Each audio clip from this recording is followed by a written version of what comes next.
A monk prophesied to the messenger when he was a boy, the young man, Girgis, grew up in faith and obedience until he became the best of the young men of Banu Abd al-Qays in the land of Bahrain. He turned to the sciences of religion, gaining from them without satiation or fatigue, until he mastered all the teachings of the gospel, and he began to memorize them by heart, and until he encompassed knowledge of everything that the religious men of his people had. So he became a peer. For them, he answers the questioners, judges between them, and preaches to the people. However, George's thirst for knowledge was not satisfied by what he found among his people. So he asked the great bishop about the origin of this religion that they follow. And he answered him, "It is in the Levant."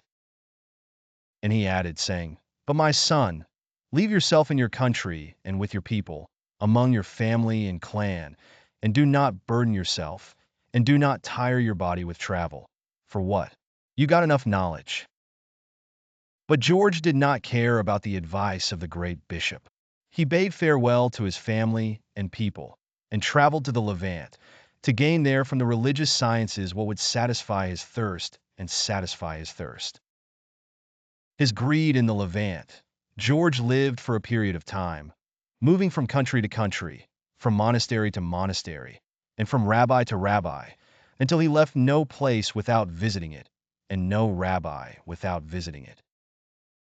Sat with him and took from him, for he went to Mosul, Aleppo, Homs, Damascus, Busra, Ilia, and others, and even Nisibis and Amorium.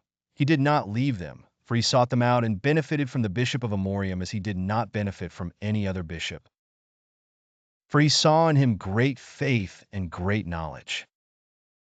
Finally, after a long journey, he settled down in Busra.